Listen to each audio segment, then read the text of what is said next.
भारत के पास पाकिस्तान के अगेंस्ट एक सबसे बड़ा हथियार है, एक ऐसा हथियार जो न्यूक्लियर वेपन से भी ज्यादा स्ट्रॉन्ग है, जो एक ही मूव में पाकिस्तान का जीना इम्पॉसिबल कर सकता है। लेकिन आज तक हमने उसे कभी भी यूज नहीं किया। इस हथियार का नाम है वाटर। पाकिस्तान में जाने वाली नदियां भारत से होकर गुजरती हैं और हम पिछले 75 सालों से हमारा पानी पाकिस्तान को देते आए हैं। वो भी 50-50 नहीं, 80% पानी को हम खुशी खुशी अलविदा कहते हैं। Bye bye, tata, goodbye, गया।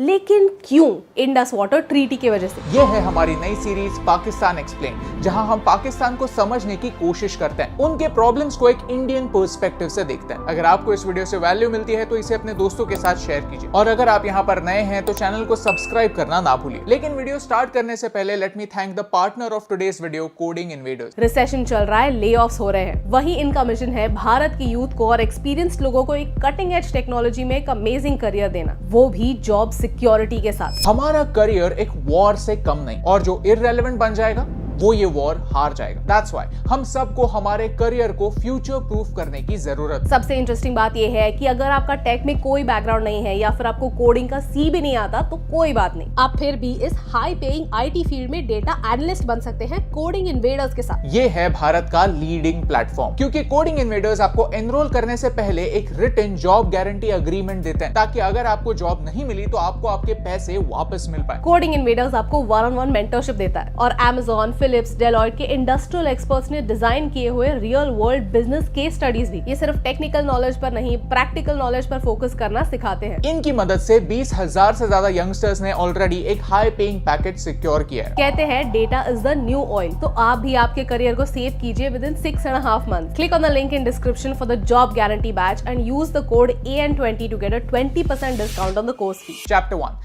क्या है इंडस वाटर ट्रीटी? ठीक 1 महीने पहले भारत ने पाकिस्तान को एक नोटिस भेजा, और अब पाकिस्तान के पास बस 90 दिन है रिप्लाई देने के लिए। अगर पाकिस्तान इस नोटिस का ढंग से रिप्लाई नहीं देता तो भारत इंडस वाटर ट्रीटी छोड़ सकता है। ये ट्रीटी इतनी इंपॉर्टेंट क्यों? 1947 में ब्रिटिश ने भारत के 3 टुकड़े किए, mainland Bharat, east Pakistan and west Pakistan. लेकिन यहाँ सिर्फ लैंड का ही नहीं, कई चीजों का बंटवारा हुआ, जैसे military, IAS officers and natural resources like water. ये है सिंधु नदी, जो भारत से होकर पाकिस्तान जाती है और फिर अरेबियन सी में मिलती है। इन नदियों के पानी पर किसका क्लेम था? ब्रिटिश एरिया में बांधे गए कनाल्स, बराजेस, वाटर वर्क्स का क्या? इनसे किसका फायदा होगा? इन सारी चीजों पर जमकर फाइट्स हुई। पार्टीशन के समय पंजाब के मेजर कनाल्स जो ब्रिटिशों ने बनाए थे वो भारत में आ गए, तो इन कनाल से कितना पानी पाकिस्तान में छोड़ा जाएगा ये डिसाइड करने के लिए पंजाब पार्टीशन कमेटी बनाएगी। लेकिन इससे कोई रिजल्ट सामने नहीं आया। पार्टीशन के बाद भारत पाकिस्तान में टेंशंस थे, बॉर्डर के दोनों साइड्स पर वायलेंस हो रहा था। We were at war with Pakistan. As a result 1948 में इंडियन पंजाब के इंजीनियर्स ने पानी रोक दिया। उन्होंने एक सही सवाल पूछा कि एक साइड हम पाकिस्तान से वॉर लड़ रहे हैं, वो कश्मीर पर अटैक कर रहे हैं, और हम बड़े संत महात्मा बनकर उन्हें पानी दे रहे हैं, और यहाँ हमारे किसान तड़प रहे हैं। ऐसा क्यों? ये ग्रीन रेवोल्यूशन के पहले की बात है।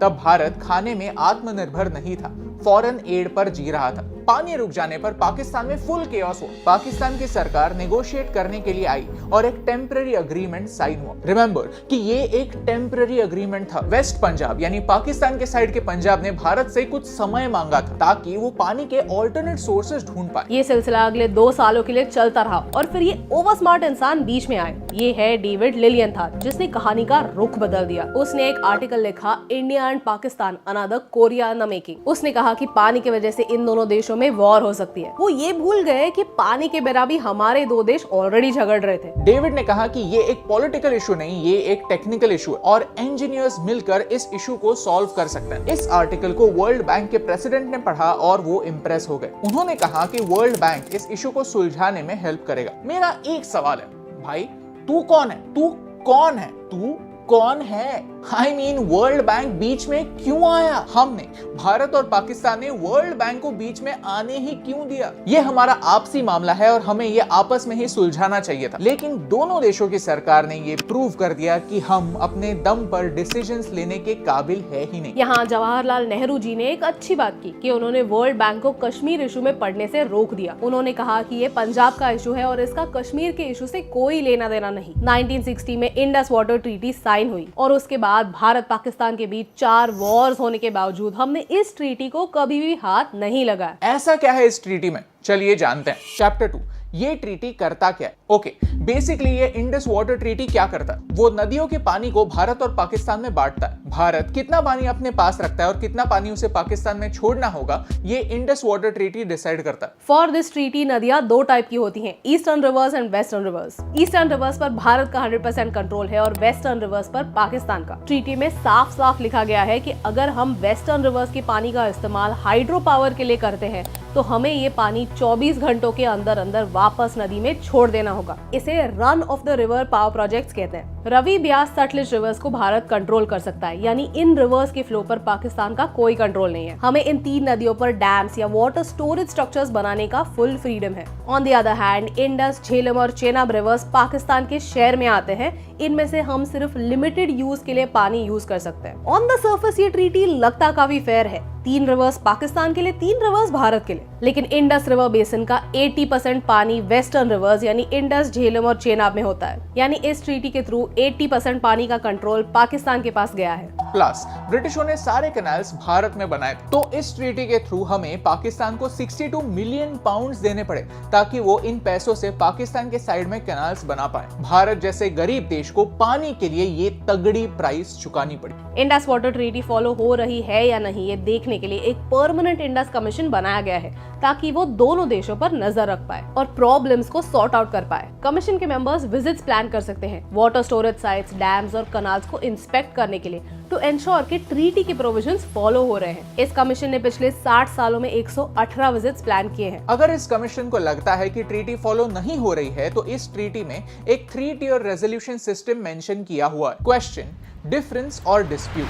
पहला स्टेज है क्वेश्चन, जहां एक देश दूसरे देश के एक्शंस पर सवाल उठा सकता है। अगर दो देश इसे अपने लेवल पर सॉल्व नहीं कर पाए तो ये डिफरेंस का रूप लेता है। फिर वर्ल्ड बैंक बीच में आती है। ये सो कॉल्ड न्यूट्रल एक्सपर्ट एक टेक्निकल एक्सपर्ट होता है जिसे वाटर इंजीनियरिंग की नॉलेज होती है। इससे पहले कई डिफरेंसेस ऐसे एक न्यूट्रल एक्सपर्ट ने सॉल्व किए हैं। फॉर एग्जाम्पल 2007 में भारत चेनाब नदी पर एक 450 मेगावाट का हाइड्रो इलेक्ट्रिक पावर प्रोजेक्ट शुरू करना चाहता था। पाकिस्तान ने इस प्रोजेक्ट पर ऑब्जेक्शंस रेज किए। फिर न्यूट्रल एक्सपर्ट ने आकर प्रोजेक्ट की डिटेल्स को वेरीफाई किया और फिर माइनर मॉडिफिकेशंस किए। इस हाइड्रो इलेक्ट्रिक पावर प्रोजेक्ट को कॉम्पेंसेट करने के लिए उन्होंने और ज्यादा पानी पाकिस्तान को अलॉट किया। अगर ऐसा एक्सपर्ट भी इशू को सॉल्व नहीं कर सकता तो डिफरेंस डिस्प्यूट में बदल जाता है। डिस्प्यूट को रिजॉल्व करने के लिए दोनों देशों को इंटरनेशनल कोर्ट ऑफ आर्बिट्रेशन यानी नेदरलैंड्स में जाना पड़ता है। ये कोर्ट दोनों साइड्स को सुनेगा, सारे रिप्रेजेंटेशंस और टेक्निकल स्टडीज देखेगा और फिर अपना डिसीजन पास करेगा। फॉर एग्जाम्पल भारत चेनाब नदी पर किशनगंगा पावर प्रोजेक्ट बिल्ड करना चाहता था, बट 2011 में पाकिस्तान ने कोर्ट ऑफ आर्बिट्रेशन में कंप्लेंट की। कोर्ट ने पावर प्रोजेक्ट के हाइट को कम करने के लिए कहा।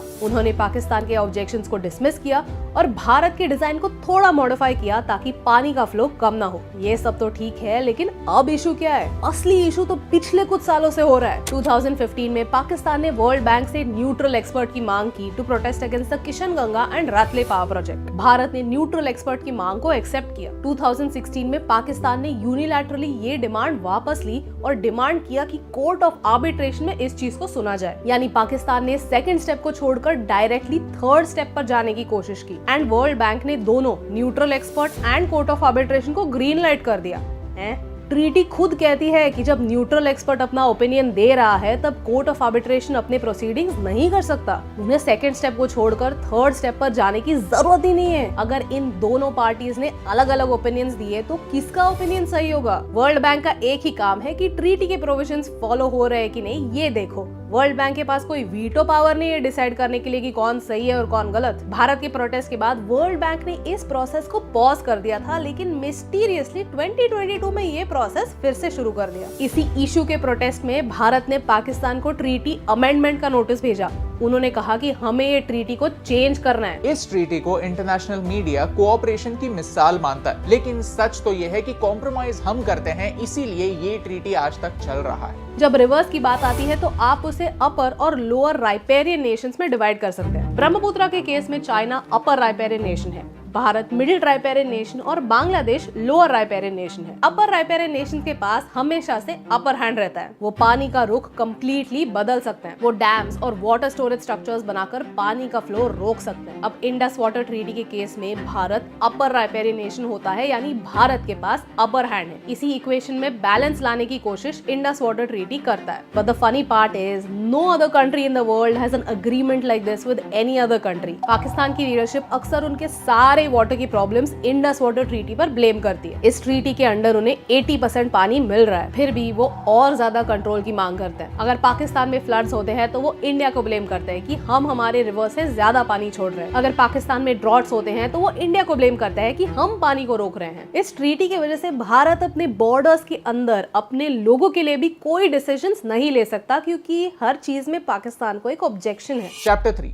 भारत का अगला स्टेप। अगर आप इंडस वाटर ट्रीटी के बारे में पढ़ेंगे तो आपको दो टाइप के ओपिनियंस दिखेंगे। एक टाइप कहता है कि हम इंडस वाटर ट्रीटी को नहीं तोड़ सकते, हमारी इंटरनेशनली नाक कट जाएगी। वो कहते हैं कि अगर हमने पाकिस्तान को पानी के टॉपिक पर चोक किया तो कल चाइना भी हमें चोक करेगा। लेकिन वो ये बात भूल जाते हैं कि चाइना तो वैसे भी इंटरनेशनल ऑर्गेनाइजेशंस की बात नहीं सुनता, वो एनीवे मनमानी करता है और उन्होंने हमारे अगेंस्ट एक वाटर वॉर ऑलरेडी छेड़ दी है। इसके बारे में और एक वीडियो आएगा जरूर। दूसरे टाइप के लोग हमेशा यही कहते हैं कि पाकिस्तान ने इस ट्रीटी को फॉर ग्रांटेड लिया है। उन्हें पता है कि एक ऐसा वेपन है जिसे यूज करने से भारत डरता है। Let me tell you one fact, हमें मिलता ही कुछ 20% पानी है, लेकिन अकॉर्डिंग टू पाकिस्तान हमें सिर्फ 13% पानी मिलना चाहिए। भीख की तरह जो हमें 20% पानी मिलता है वो भी हम पूरा यूज नहीं करते। उसमें से भी हम सिर्फ 93% पानी यूज करते हैं ताकि हम ट्रीटी तोड़ने के आस पास भी ना आए। Why is India being so generous? On the other hand, Pakistan China की मदद से अपने साइड पर बराज, कैनाल्स,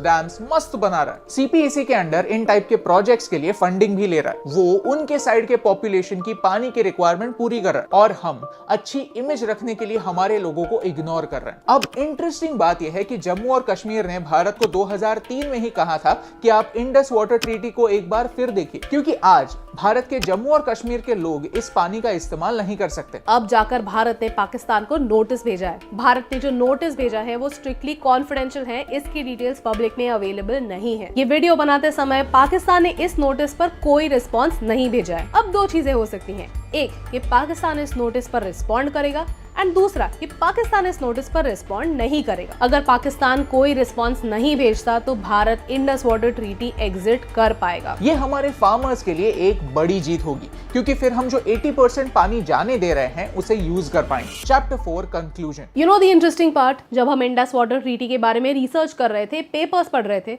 तो हमें सारे रिसर्च पेपर्स सिर्फ पाकिस्तानी प्रोफेसर्स ने लिखे हुए मिले, जो कहानी को सिर्फ उनके साइड से दिखाते हैं। वो अभी भी कहते हैं कि आयूब खान को ब्लैकमेल करके ये ट्रीटी साइन करवाई गई थी। 80% पानी मिलने के बाद भी पाकिस्तान खुश नहीं है। वो उनका पॉइंट ऑफ व्यू दुनिया के सामने रखते हैं जिससे उनके देश का भला हो और उन्हें फायदा मिले। और जियोपॉलिटिक्स ऐसे ही होता है। Geopolitics is a game of perception. यहाँ कोई सही गलत नहीं होता, बस गेम होता है और गेम के प्लेयर्स होते हैं। हर प्लेयर को बस अपने इंटरेस्ट की सोचनी होती है। लेकिन हमारे देश के प्रोफेसर्स, इंटेलेक्चुअल्स, लीडर्स, एक्सपर्ट्स क्यों भारत का पर्सपेक्टिव दुनिया के साथ शेयर नहीं करते? क्यों हम हमारे प्रॉब्लम्स और चैलेंजेस दुनिया के सामने नहीं रखते, ताकि इंडस वाटर ट्रीटी के बारे में एक लॉजिकल डिबेट हो? दुनिया आज IWT को ग्लोबल कोऑपरेशन की एक मिसाल मानता है। क्या इसलिए क्योंकि भारत ने पाकिस्तान के साथ हंसते हंसते कोऑपरेट किया? घंटा भारत ने पाकिस्तान को खुशी खुशी अपना पानी दे दिया, ये सोचकर कि this is the price for piece. But is that true? क्या IWT ने किसी वॉर को रोकने में कोई मदद की? क्या पाकिस्तानी मिलिट्री ने ये याद रखा कि अगर वो भारत पर अटैक करते हैं तो हम उनका पानी रोक सकते हैं और उनकी आम जनता को एक क्राइसिस में डाल सकते हैं? Absolutely not. They took us for granted. They took the future of their people for granted. और ये भारत की स्ट्रेंथ नहीं, ये भारत की वीकनेस। पानी को हम जीवन कहते हैं। पानी दुनिया में सबसे वैल्यूएबल रिसोर्स है और सिचुएशन यही है कि पंजाब का ग्राउंड वाटर खत्म हो रहा है। आने वाले 20 सालों में पंजाब एक डेजर्ट होगा और तब हमें किसी भी तरह से नदियों के पानी की जरूरत होगी। तब हम क्या करेंगे? एक झटके से इंडस वाटर ट्रीटी तोड़ देंगे या पाकिस्तान के साथ वॉर लड़ेंगे? इंपॉर्टेंट बात यह है कि हम आज ही से नेगोशिएशन स्टार्ट करें, ताकि 20 साल बाद होने वाले वायलेंस को हम टाल सके, एक रैशनल कंक्लूजन तक बिना वॉर पहुंच सके। अगर आपको इस वीडियो से वैल्यू मिली, कुछ नया सीखने मिला, तो इसे अपने दोस्तों के साथ शेयर कीजिए, क्योंकि इस खेल में भारत को अपना पॉइंट ऑफ व्यू दुनिया के सामने रखने की जरूरत है। ये मुद्दे समझने की जरूरत है और ये सोचने की जरूरत है कि हमारी भलाई किसमें, और यही इंपॉर्टेंट बात आप तक पहुंचाने से मुझे फर्क पड़ता है। हे दोस्तों, thank you so much for watching this video till the end. अगर आप यहाँ पर नए हैं तो प्लीज सब्सक्राइब करना ना भूलिए। अगर आपने पाकिस्तान एक्सप्लेन्ड सीरीज के पहले वीडियोस मिस कर दिए हैं तो वो आप यहाँ पर देख सकते हैं। क्या पानी की वजह से वर्ल्ड वॉर 3 हो सकती है? हमने ये इस वीडियो में एक्सप्लेन किया। Thank you so much for watching, क्योंकि आपके सपोर्ट से हमें फर्क पड़ता है।